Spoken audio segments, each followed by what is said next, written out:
Primeiramente, eu gostaria de perguntar: quantos aqui têm projeto? Pergunta ao seu irmão: você sabe o que é um projeto?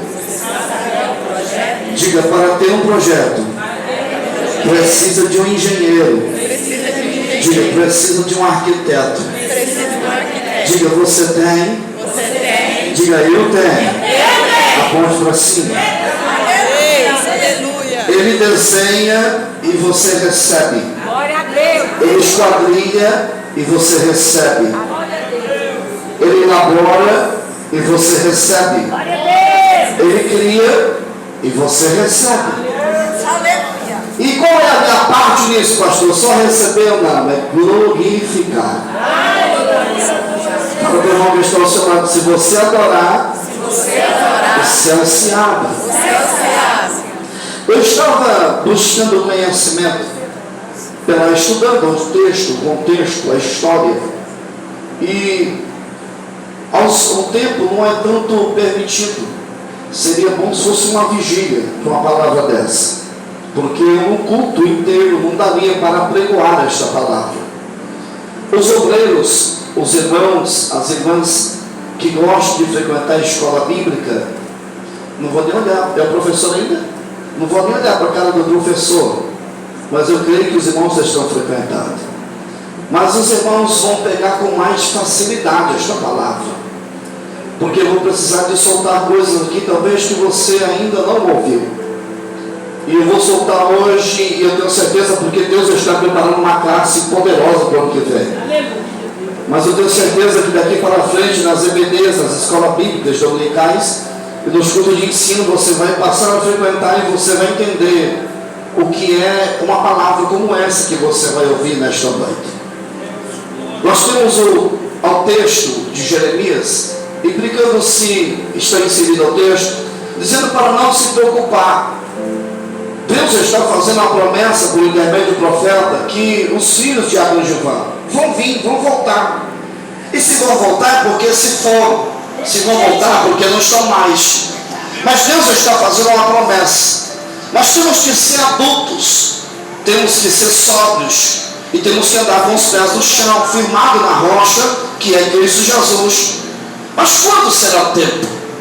Como é esse que vão voltar? Observa que a Bíblia chega a trazer a expressão nos derradeiros do fim.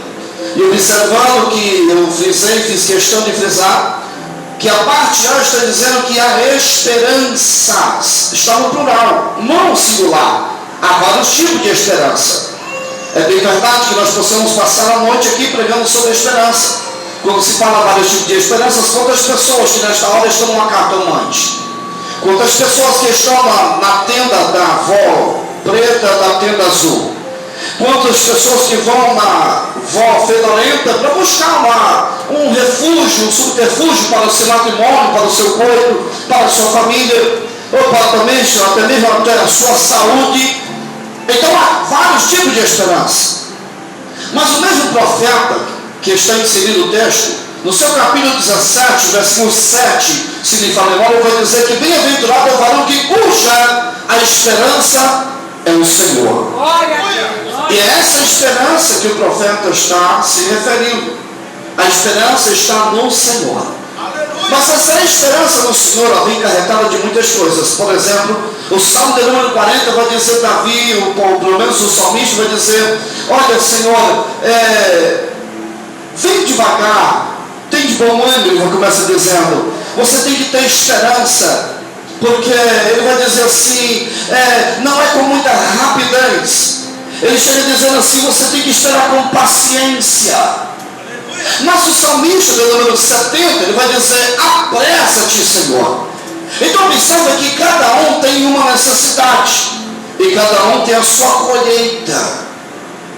Mas o que me chama a atenção aqui no livro do profeta Jeremias, e nós buscamos subsídio também a Ageu, capítulo 2, uma palavra muito conhecida: a glória da segunda casa será maior do que a da primeira.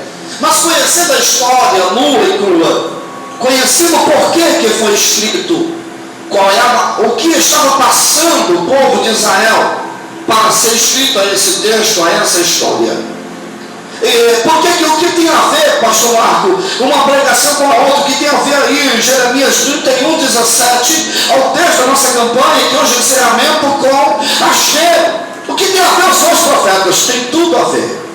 Tudo, na verdade, começa com Abraão. Tudo aqui está debaixo da promessa abraâmica. A Bíblia vai dizer em Gênesis capítulo 12 que Deus faz uma promessa a Abraão que toda a terra, ou melhor, toda a família seria abençoada por causa de Abraão. Aleluia! E a Bíblia vai dizendo que a sua mulher era estéril, já avançada em idade, e Deus faz uma promessa que a sua descendência não teria fim, que seria como um grão de areia na beirada do mar, que seria como estrelas que estão penduradas sobre os céus. Mas já disse que ele já era avançado em idade, a sua esposa avançada em idade, a sua esposa era estéril. Mas Deus, assim que nos conhece, sabe que foi fiel à vida de Abraão. Passa-se Abraão, passa-se por os seus filhos, passa Isaac, passa Jacó, passa os seus netos, vem José, chega Moisés. A Bíblia vai dizer que interessante no livro de Gênesis, quando Deus faz a promessa a Abraão, Deus falou, mas porém eles servirão duras servis por causa da rebeldia.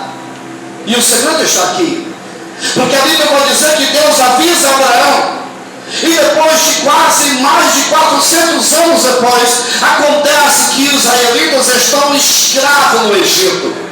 Por 400 anos eles permaneceram como escravos, vivendo nas duras dinastias de faraós e mais faraós. E todos conhecem a história que Deus levanta o libertador por nome de Moisés. O povo sai para o deserto. Moisés é incumbido de trazer a lei. Mas a todos conhecem a história que quando chega em Deuteronômio, no capítulo da número 34, Deus chama Moisés no cume do Monte Nebo, e ali Deus sepulta o corpo de Moisés, esconde para que ninguém o veja. A Bíblia diz que Deus agora chama Josué.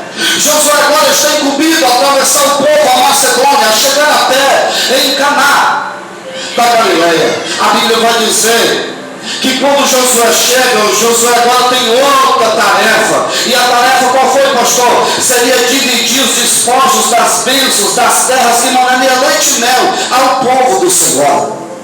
E é interessante, porque as outras pessoas, os outros municípios, os outros países circunvizinhos, eles tinham dinastia, eles tinham reis.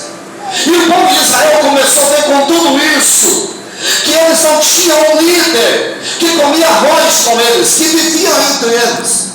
Porque nesse período é o período de teocracia, ou teocracia, da onde vem originando o nome Deus. E nesse período exatamente Deus julga a terra através dos juízes. 480 anos os juízes julgaram. O último juiz foi exatamente a Samuel.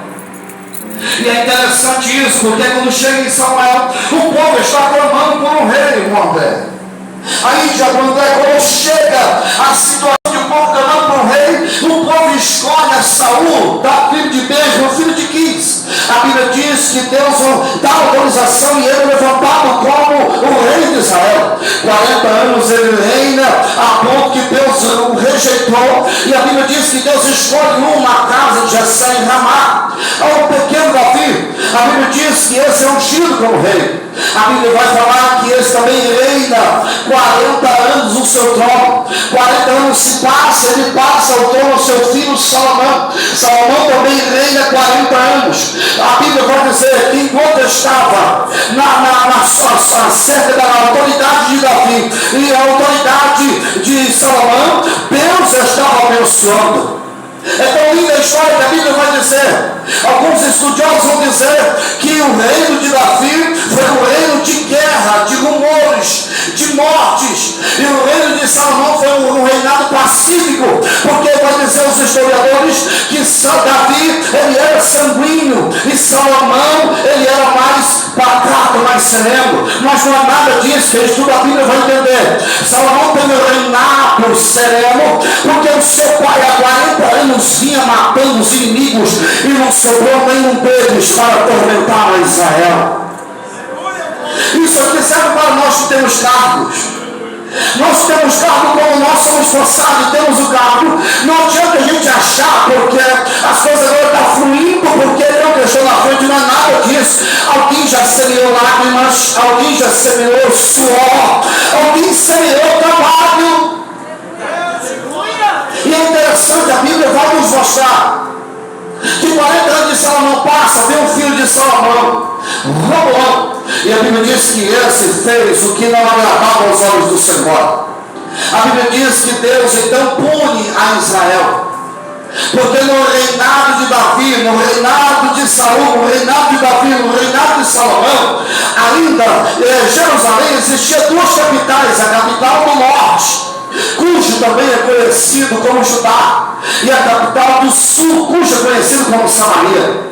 A Bíblia diz que isso vai até Salomão, mas quando chega em Salomão, passando para Roboão, Roboão desagrada a Deus. Então se levanta o terceiro homem da Síria, Tigrate-Pileser.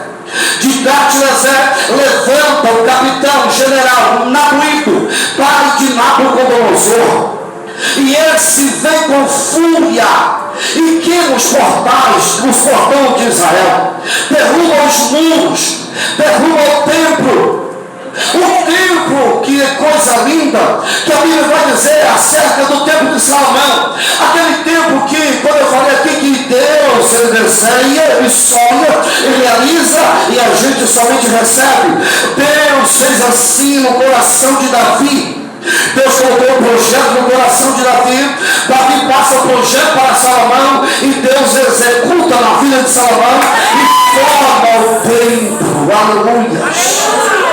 Coisa linda.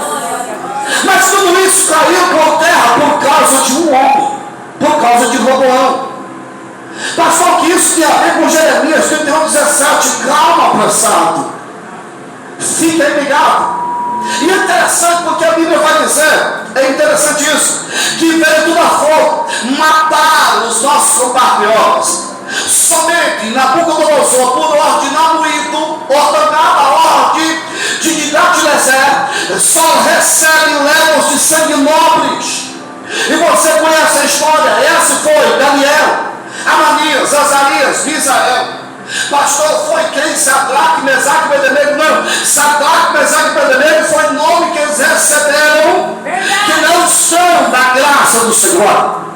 Esses que eram de família nobre, sangue azul, eles foram levados cativo, crianças, jovens, adolescentes, para ser magistrados, para ser sábios. E o que me chama a atenção